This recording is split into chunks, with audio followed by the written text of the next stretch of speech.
नमस्कार, मैं हूं स्मिता रशाल और आपकी कमाई बढ़ाने वाला ये पर्सनल फाइनेंस का हमारा खास शो योर मनी लेकर हम फिर से हाजिर हैं। जिंदगी के हर कदम पर पैसों की जरूरत के लिए किस तरीके से प्लानिंग करें।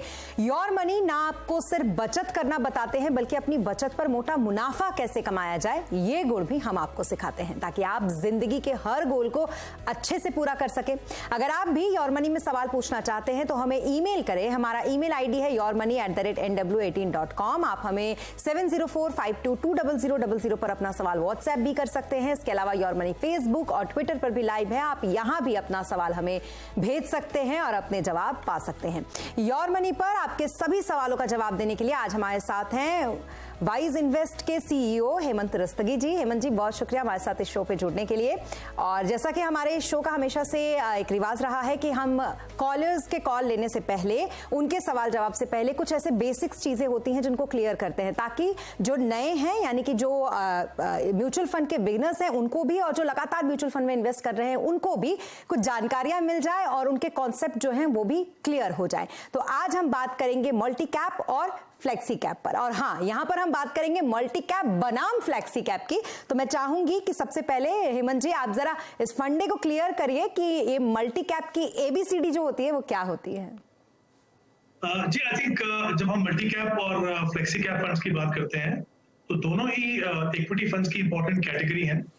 दोनों की जो ऑब्जेक्टिव है, जो स्ट्रेटेजी रहती है, वो मार्केट के तीनों सेगमेंट यानी लार्ज कैप, मिड कैप और स्मॉल कैप में इन्वेस्ट करने की होती है।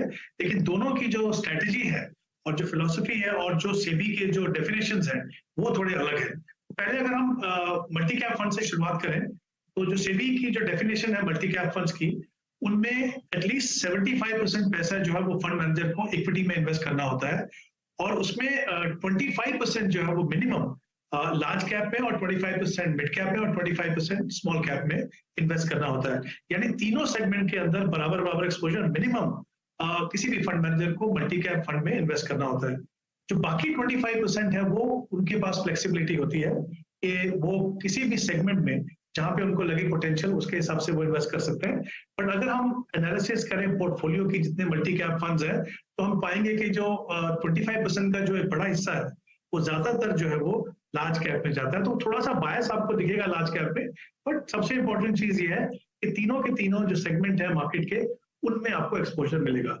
अगर हम फ्लेक्सी कैप फंड की बात करें तो वहां पे डेफिनेशन थोड़ी सी सिंपल है। वो ये है कि फंड मैनेजर को एटलीस्ट 65% पैसा जो है वो इक्विटी में लगाना होता है। उसके अंदर मतलब वो चाहे तो 75, 85, 95 जितना भी लगा सकते हैं, बट उनके पास फ्लेक्सिबिलिटी है। दूसरा, जो पोर्टफोलियो बनाते हैं उसमें उनको फ्लेक्सिबिलिटी ये है कि वो जितना भी एक्सपोजर चाहे वो डिफरेंट मार्केट सेगमेंट में लगा सकते हैं। मल्टी कैप फंड जैसा नहीं है कि आपको मिनिमम तीनों सेगमेंट में इतना पैसा आपको इन्वेस्ट करना है। तो अगर आप चाहें तो जितना पैसा चाहे लार्ज कैप में लगाएं, जितना पैसा मिड कैप में लगाएं। उनमें भी अगर हम ज्यादातर फ्लेक्सी कैप फंड्स के पोर्टफोलियो की एनालिसिस करें तो हम देखेंगे कि वहां पे सिग्निफिकेंट पोर्शन जो है वो लार्ज कैप में जाता है। मतलब ऑन एन एवरेज हम कह सकते हैं कि 70 या 75 या 70% पैसा जो है वो उससे ज्यादा भी कई बार लार्ज कैप में होता है और बाकी जो बचता है उसका बड़ा हिस्सा जो है वो मिड कैप में होगा। अमूमन आप देखेंगे कि फ्लेक्सी कैप फंड्स में जो स्मॉल कैप जो स्टॉक्स होते हैं बहुत कम हो या फिर कभी कहीं आपको शायद देखने को भी ना मिले। तो ये दोनों में ये फर्क है। एक तरफ तीनों सेगमेंट में इन्वेस्टमेंट होना है, दूसरी तरफ फ्लेक्सिबिलिटी है जहां पे फंड मैनेजर चाहे पैसा लगा सकते हैं। अब ये इंपॉर्टेंट जानना है कि कौन ये फंड किसके लिए सूटेबल है।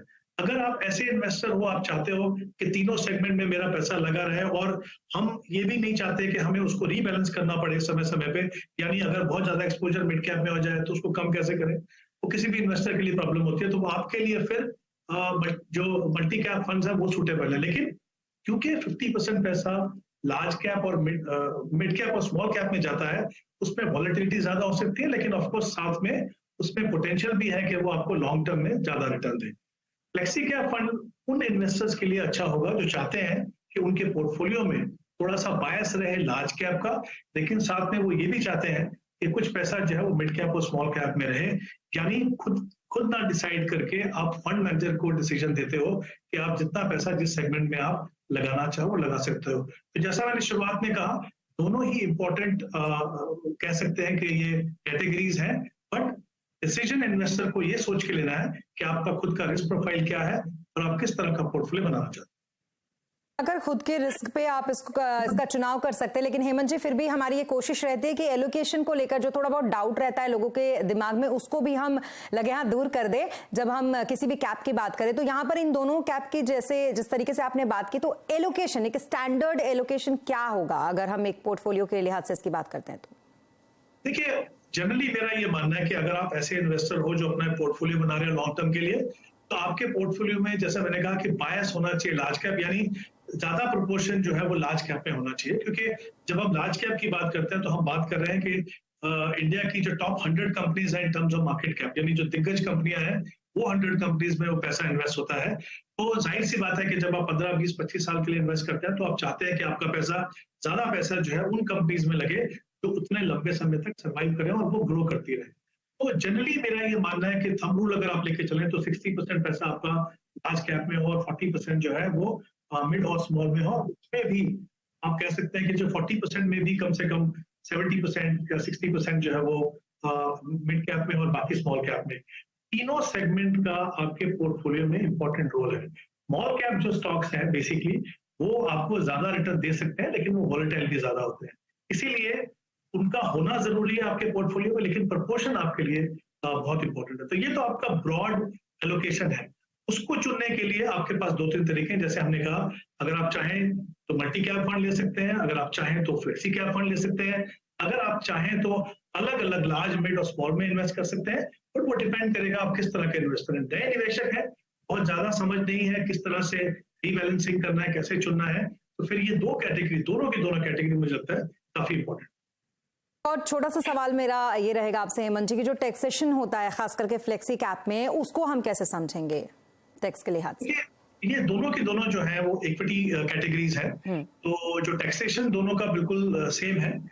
यानी 1 साल के बाद अगर आप पैसा निकालते हैं तो आपको लॉन्ग टर्म कैपिटल गेन देना है वो 10% पे, और अगर शॉर्ट टर्म में आप निकालते हैं 1 साल के अंदर तो आपको 15% देना है। तो ये जो टैक्सेशन दोनों का बिल्कुल बराबर है, क्योंकि दोनों के दोनों इक्विटी कैटेगरी के फंड्स हैं। जी, तो कुल मिलाकर ये दोनों ही फंड्स आपके लिए अच्छे हैं, लेकिन हाँ, आपके अपने अकॉर्डिंग कि आप कितना रिस्क लेना चाहते हैं, आप कितना एलोकेशन करना चाहते हैं और आप कितना चाहते हैं आगे इससे मुनाफा कमाना, वो सब कुछ आप पे डिपेंड करता है। लेकिन हाँ, दोनों ही फंड्स के अपने अपने फायदे जो यहाँ पर समझाया हमें हेमंत जी ने। अब चलिए सवाल जवाब का सिलसिला शुरू करते हैं। सबसे पहले हमारे